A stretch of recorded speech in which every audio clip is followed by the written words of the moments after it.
Lightspeed LEGO review number 51, set 75385. I don't know if this is gonna be controversial or not, but I actually really like this build. It's a nice display for the figures, and a great representation of what it's representing. Each end of the platform has a gear that when spun rotates one of the smaller turntables, but the middle one unfortunately has to be spun manually. I think they should have done something similar with it too. At the back of the platform is also a tiny catapult to simulate Ezra's jump onto the Chimera. For figures we have Ahsoka the White, and she's fantastic. Even the white on her arms is opaque enough, which has often been an issue with LEGO. Ezra is great too, I even like the blue eyes, I think they look good, crucify me if you wish. Morgan Elspeth with her Night Sister face paint and the blade of wall breaking is good too, but she's easily the weakest figure here. The Night Trooper is really good as well, I love the gilding and the red cloth, and even the zombie face below is amazing. And finally Thrawn. He's perfect, though I think he'd look better with dark blue hair. It is black in the show though, so the black makes sense here. Overall, this is a surprisingly strong set. The build is actually really nice and the figures are phenomenal. Honestly, the only two problems I have with it is that it reminds me of the Ahsoka show, which is a crime in and of itself, and $55.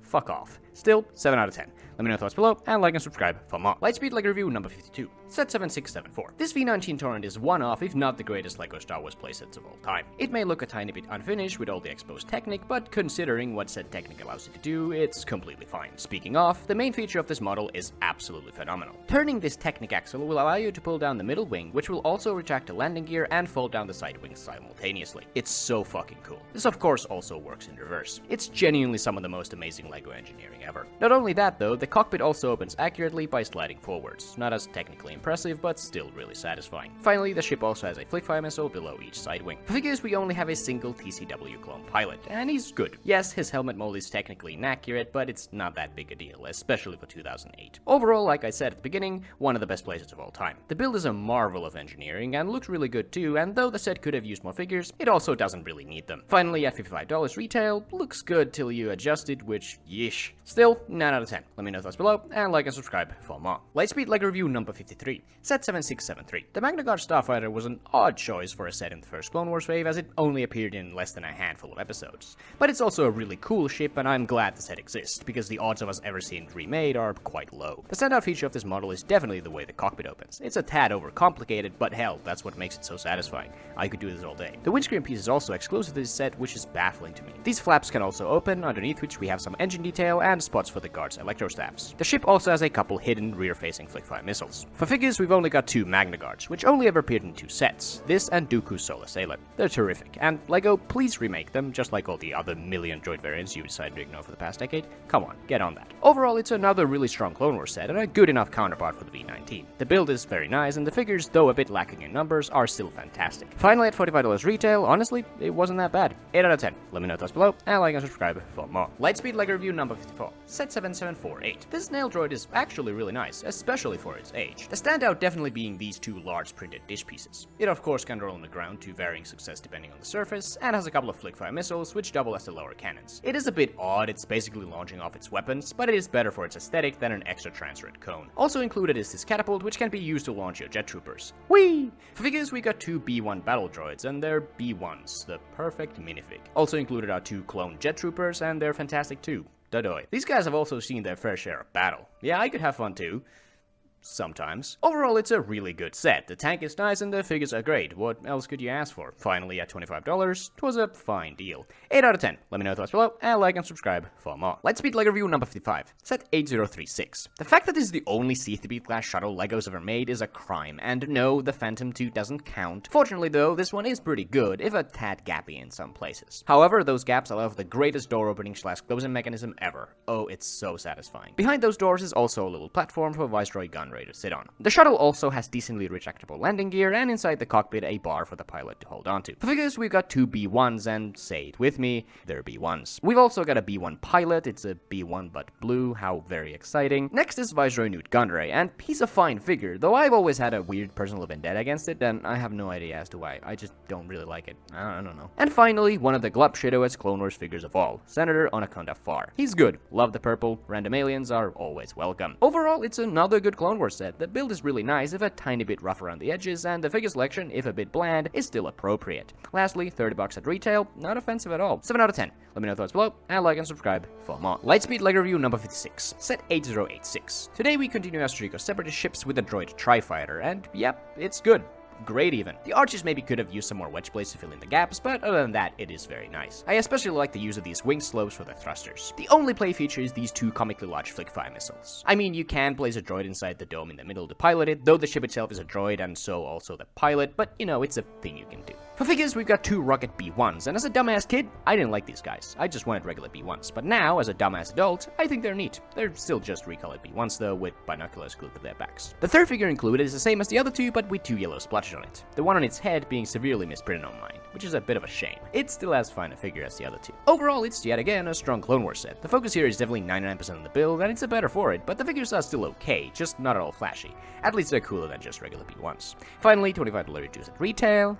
Twas fine. 7 out of 10. Let me know your thoughts below, and like and subscribe for more. Let's be LEGO review number 57, set 8093. To be honest, I've never been a huge fan of any of LEGO's Delta 7s. Blue Koon's has also always been one of my favorite designs, and it's been captured here decently well. It is a tough pattern to get right, so I'll cut him some slack. Also, these two large slopes at the front definitely should have had prints instead of stickers, like the Republic insignia. Now that's a cool piece. The ship has retractable landing gear, an ejector seat for some reason, and a clip from Mr. Koon's lightsaber. For figures, we've got R7D4, Plo Koon's astromech. He's obviously made in the Clone Wars art style, which I've never been that fond of, but he's still a good figure, and I do like the uniqueness of the brown-white color scheme. Then we have the main man himself, and that head mold is immaculate. It's so detailed. It is a shame that printing on rubber pieces tends to wear off fairly easily though. His torso, on the other hand, is fairly simple, but still more than good enough. He's just a great figure. But also, can we please remake some of these background Jedi? It's been way too long. Overall, it's a fine set. The build's okay, but the figures are definitely the highlight here. Lastly, $25 at retail. Yeah, it's about what you'd expect. 6 out of 10.